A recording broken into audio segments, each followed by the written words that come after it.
ሰላም ውድ ዩቲዩብ ተመልካቾቼ፣ እንግዲህ ዛሬም በአዲስ ቪዲዮ ተመልሼ መጥቻለሁ። እንግዲህ ከዚህ በፊት ሁለት ቪዲዮዎችን ላስታውሳችሁ ፈልጋለሁ እኔ ከሰራሁት። አንደኛ ውሃ ስለመጠጣት፣ ሁለተኛ ጥሩ እንቅልፍ ስለመተኛት። ዛሬ ደግሞ ስለ ስትረስ ነው የማወራው። ለምን መሰላችሁ? እነዚህ ሶስት ነገሮች በህይወታችን ስፔሻሊ ደግሞ እንደ ሴትነታችን አንደኛ ያው ውስጣዊ ጤና ነው። በሁለተኛ ደረጃ ደግሞ ባይ ዲፎልት ውስጣችን ጤነኛ ሲሆን ውጫችንም የፈካ ይሆናል ማለት ነው። እነዚህ ሶስት ነገሮች ውሃ መጠጣት፣ እንቅልፍ መተኛት፣ እረፍት ማድረግ ምናምን ነው ከእንቅልፍ ጋር ነው እንትን ያልኩት ያካተትኩት። በሶስተኛ ደረጃ ደግሞ ስትሬስ ሌቭላችንን ኮንትሮል ማድረግ መቻል በጣም ወሳኝ ነገሮች ናቸው። ኤክስፔንሲቭ ክሬም ብትገዙ የፈለጋችሁትን ነገር ብታረጉ እነዚህ ሶስት ነገሮች ከሌሉ ዋጋ የለውም። ከውስጣችን በተረፈ ወደ ውጭው እንትን ስለሚያንጸባርቅ ማለት ነው። እነዚህ ሶስት ነገሮች ላይ በጣም ትኩረት አድርጋችሁ ልትሰሩ ይገባል። ሴትም ወንድም ሞር ደግሞ እኛ ሴቶች ለውበታችንም ስለምንጨነቅ ከወንዶች ይልቅ ማለት ነው። እንደገና ደግሞ ያለ እድሜያችን የሚመጡ የቆዳ መሸብሸብ ሊሆን ይችላል፣ ቶሎ ማርጀት ይሆናል። እነዚህ ነገሮችን ለመከላከል ፕላስ ደግሞ ጭንቀት በበዛ ቁጥር ረጅም ጊዜ እንትን ባለ እኛ ጋር ተዋህዶ በቆየ ቁጥር ክሮኒካል ዲዚዝ የምንለው ወይም ደግሞ ማይተላለፉ ልክ እንደ ስኳር፣ ግፊት፣ ኢቭን ካንሰርም የመጋለጥ ፕሮባቢሊቲያችንን ይጨምሩታል። እነዚህ ሶስቱ ነገሮች ላይ ትኩረት ማድረግ አለብን። ስትረስ ሌቭላችንንም ኮንትሮል ማድረግ መቻል አለብን። እንዴት ነው ስትረስ ሌቭላችንን ኮንትሮል ማድረግ የምንችለው ሲባል ያው ከእግዚአብሔር በላይ እንግዲህ ምንም ነገር የለም። ይቅርታ በየሃይማኖታችን ማለት ነው፣ ሙስሊምም ኦርቶዶክስም እንደገና ጴንጤዎችም ብቻ በእምነታችሁ የምታምኑትን ቤተክርስቲያን ሄዳችሁ በመጀመሪያ ደረጃ የሚያስጨንቃችሁን ነገር ጸሎት ማድረግ መቻል አለብን። ቤተክርስቲያን ሄደን ገዳም፣ እኔ በራሴ ሃይማኖት ማለት ነው ገዳም ሄደን የምናርፈውን እረፍት እንግዲህ ማንም የትም ሊሰጠን አይችልም አይደለም። በመጀመሪያ ደረጃ ከእግዚአብሔር ጋር ያለን ኮኔክሽን በደንብ መጨመር መቻል አለብን። ጸሎት ማድረግ ከምንም ጋር አይወዳደርም። በመጀመሪያ ደረጃ እኔ ሪኮመንድ ላደርጋችሁ የምችለው ነገር ቢኖር ጸሎት ማድረግ መቻል አለባችሁ። ቤተክርስቲያን መሄድ አለባችሁ፣ ገዳም መሄድ አለባችሁ። እረፍት ታገኛላችሁ ማለት ነው። በሁለተኛ ደረጃ ደግሞ ወክ ማድረግ ስትረስ ሌቭላችንን እንድንቀንስ ይረዳናል። ወክ ስናደርግ አካባቢያችንን በደንብ ማይንድፉል ሆነን እያየን ኔቸርም ካለ እየተገረምን ስትረስ የያዘንን ነገር ወደ ኔቸር ወደ ሰው ብቻ ማይንድፉል ሆነን ወክ ስናደርግ እየቀነሰ ይመጣል ማለት ነው። ብቻችንን ቤት ውስጥ ቁጭ ከምንል ለወክ መውጣት መቻል አለብን። በሁለተኛ ደረጃ ወክ ማድረግ ስትረስ ሌቭላችንን ኮንትሮል ማድረግ መቀነስ እንችላለን ማለት ነው። በሶስተኛ ደረጃ ደግሞ የምንፈልጋቸው የምንወዳቸው ሙዚቃዎችን መስማት፣ በተለይ እንደዚህ ለስለስ ያሉ ሙዚቃዎችን መስማት። ሙዚቃ ማንሰማ ሰዎች ደግሞ መዝሙሮችን መስማት ሞር ስትረሳችንን ይቀንስልናል፣ ያረጋጋናል ማለት ነው። በአራተኛ ደረጃ እኔ ሁልጊዜ እቸገራለሁ ቁጥር ስለማልጽፍ፣ በአራተኛ ደረጃ ደግሞ የምንወዳቸው ጓደኞች ሊሆን ይችላል፣ ቤተሰቦች ሊሆን ይችላል። ለነሱ አግኝተናቸው ማውራት፣ ሼር ማድረግ የጨነቀንን ነገር፣ ወይ ደግሞ ማግኘት ባንችል መደወል፣ መሳቅ፣ መጫወት እንደሱ ብናረግም ስትረስ ሌቭላችንን መቀነስ ወይም ማጥፋትም ልንችል እንችላለን። እነዚህ ሜተዶች መጠቀም እንችላለን። ጓደኛ ቤተሰብ ደግሞ የሌላችሁ ሰዎች ጆርናል ወይም ደግሞ መጽሐፍ፣ ይሄ እንደ ዲያሪ አይነት ነገር ማለት ነው ያስጨነቀንን ነገር መጻፍ ብንችል በቃ የሆነ ከጭንቅላታችን ማውረድ እሱም አንድ ሪሊፍ ይሰጠናል። ሶ መጽሐፍም ጓደኞችን ቢኖሩን መጽሐፍ በጣም ትልቅ ሪሊፍ የሚሰጥ ነገር ነው። ሶ ጆርናል ማድረግ ልመዱ። ኤክሰርሳይዝ በሌላ ደግሞ ኤክሰርሳይዝ ማድረግ ስንል ደግሞ ግዴታ የሆነ ጂም ውስጥ ኤክስፔንሲቭ የሆነ ጂም ውስጥ የሆነ ብረት ማንሳት ምናምን ብቻ አይጠበቅብንም። ብናረግ ጥሩ ነው። ባናረግም ደግሞ ቤታችን ኤክሰርሳይዝ ማድረግ እንችላለን። ወክ ማድረግ እንችላለን። መሮጥ እንችላለን። መደነስ እንችላለን። ከልጆቻችን ጋር መዝለል መጫወት ምናምን እንችላለን። እሱም እንደ አንድ ኤክሰርሳይዝ ነው። ውስጣችንም ሪሊፍ ከስትረስ ሪሊፍ የሚሰጠን ነገር ነው። ሰው እሱንም ፕራክቲስ ማድረግ መቻል አለብን። በሌላኛው ደረጃ ደግሞ ቁጥሩ ጠፋብኝ ይቅርታ እሺ። በሌላ ደግሞ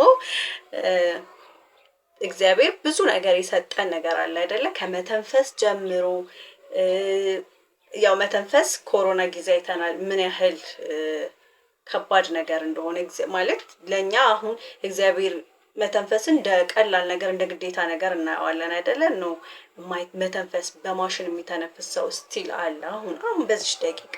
እኛ ግን እየተነፈስን ነው። ለሱን እግዚአብሔርን ማመስገን መቻል አለብን። መሽናት መቻል በጣም ትልቅ ነገር ነው። መብላት፣ ውሃ መጠጣት በጣም ትልቅ ነገር ነው። ሶ እኛ ጥቃቅን የሚመስለን ነገር ግን ሌሎች ያላገኙት ያንን ነገር እኮ ብናጣ መተንፈስ እንሞታለን አይደለም? መብላት ባንችል ስቃዩ በጣም ከባድ ነው። ባንሸና በጣም ከባድ ነው። ሶ እግዚአብሔር ያንን ነገር ሰጠን። ሶ ለምንድን ነው ማናመሰግነው አይደለ? ያስጨነቀን ነገር በጣም ቀላል ይሆናል። እንዴ እግዚአብሔር መተንፈስ ገብቷችኋል አባባሌ? የሚያስጨንቀን ነገር እኮ ለእግዚአብሔር ቀላል ነው አይደል? መተንፈስን የሚያክል ነገር ስለሰጠን ማለት ነው። ያው መተንፈስን ቀላል ነገር እንዳታረጉት ብዬ ነው። ሶ እግዚአብሔርን የምናመሰግንባቸው ብዙ ነገሮች አሉ። ቤተሰብ ይኖረናል።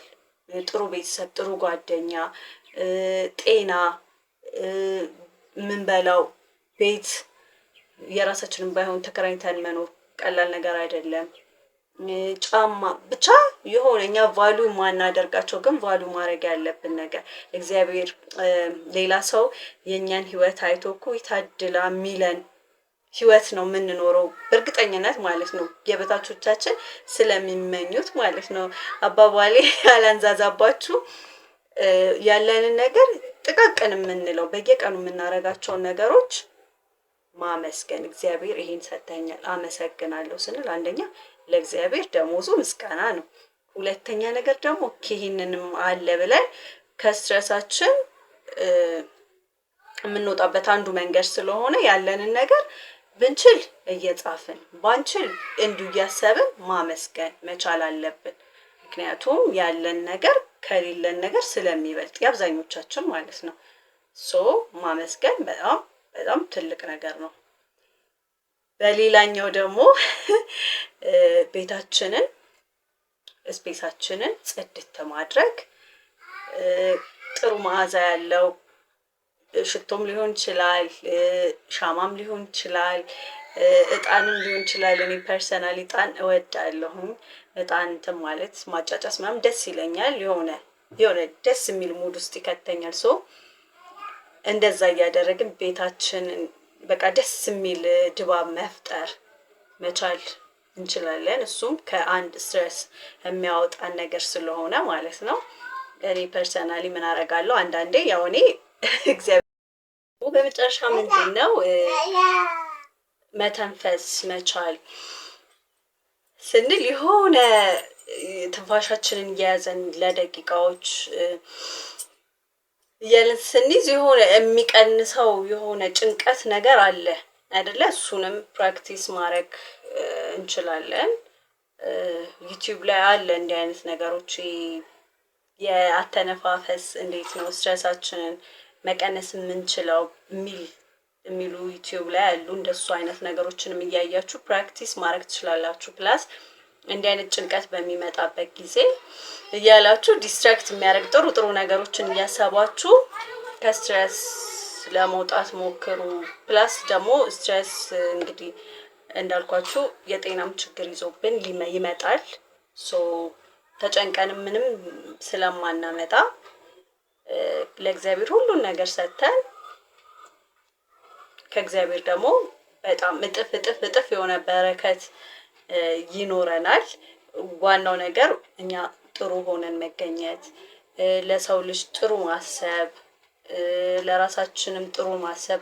ጥሩ ባሰብን ጥሩ ባረግን ቁጥር ለኛ እጥፍ ሆኖ ይመጣልናል። በተለይ ደግሞ የወለዳችሁ እናቶችም አባቶችም እኔ በጣም ነው እንትን የምለው እንዴ ብዬ ልንገራችሁ። እኔ መጥፎ ስሰራ ልጆቼ ላይ ዞሮ የሚመጣ ይመስለኛል። ሶ ጥሩ ሰው መሆን መቻል አለብን። ያ ጥሩ ስንሆን ደግሞ እግዚአብሔር ያስጨነቀን ነገር ሜቢ ገንዘብ ሊሆን ይችላል፣ ሜቢ ጤና ሊሆን ይችላል። የሰው ልጅ መቼስ ብዙ ችግር አለበት እና በተቻለን አቅም ጥሩ መሆን፣ ለሰው ልጅ ጥሩ ማድረግ፣ ጥሩ ማሰብ ማድረግ ባንችል አስተሳሰባችን ጥሩ ከሆነ እግዚአብሔር ደግሞ መልሶ ይከፍለናልና ራሳችንን ጥሩ እናድርግ፣ ጥሩ እናስብ ለማለት ወዳለው። በዚህ ስትረስ እሺ እኔ ፍቅር በዚህ ስትረሳችንን ኮንትሮል ለማድረግ እንሞክር ላለሁኝ። ዋናው ደግሞ ያው ከእግዚአብሔር ጋር ያለን ኮኔክሽን በደንብ ጥብቅ እናድርግ። እንደዚህ ስል እኔ ሃይማኖተኛ በጣም በቃ ምናምን ሆኜ ሳይሆን ጥረት አረጋለሁኝ። በቀን የተሻለ ለውጥ ራሴ ላይ ለመስራት ሞክራለሁኝ። እንዳልኳችሁ ደግሞ የልጆች እናት ስለሆንኩኝ በጣም ነው የምፈራው እንዲህ አይነት ማለት በቃ እኔ እናት አባቴ ሲያሳድጉኝ እናቴ በጣም ጸሎተኛ ናት። በቃ በሌሊት ተነስታ ነው ቤተክርስቲያን የምትሄደውና ስቲል እኛ ሁላችንም ያለ ነው በእናቴ ጸሎት ወይ አባቴ በእናቴ ጸሎት ነው የሚመስለኝና ያንን ደግሞ እኔ ልጆቼ ላይ እንትን ማድረግ እፈልጋለሁኝ። በጣም እንዳልኳችሁ ፐርፌክት ሆኜ ምናምን አይደለም፣ ግን እሞክራለሁ። እንደዛ ለማድረግ እሞክራለሁ። ያው ጠንካራ አይደለሁኝም፣ ግን እሞክራለሁ። ደግሞ የተሻለ በየቀኑ የተሻለ ሰው ለመሆን እሞክራለሁኝ። ኤኒዌይስ እንደዛ እያደረጋችሁ ስትሬስ ሌቭላችሁን ለጤናችሁ ጥሩ ስላልሆነ እንደዛ አድርጋችሁ ስትሬስ ሌቭላችሁን ኮንትሮል ማድረግ መቻል አለባችሁ፣ ግዴታ ስለሆነ። እድሜ የሚሰጠው እግዚአብሔር ነው በእርግጥ። ነገር ግን ስንኖር በኖርንበት እድሜ ጤነኛ ሆኖ መኖር መቻል በጣም ትልቅ ነገር ነው። ስፔሻሊ አሁን ላይ ብዙ ነገሮች ስላሉ በሽታም በጣም እየበዛ ነው። ተላላፊ ያልሆኑ በሽቶች አይደለ? ብዙ ሰው ስኳር፣ ደም ግፊት ምናምን ሲባል እንሰማለን። ከእግዚአብሔር ቀጥሎ እኛ ራሳችንን በቻልነው አቅም እንትን ሆነን ራሳችን ላይ መስራት መቻል አለብን። እንደዛ እያደረጋችሁ ስትሬስ ሌቭላችሁን ቀንሱ ለማለት ወዳለሁ። አመሰግናለሁ። ባይ። ላይክ፣ ሼር፣ ሰብስክራይብ በማድረግ ቤተሰብ ሁኑ። አመሰግናለሁ። ወዳችኋለሁ። አሁንም ባይ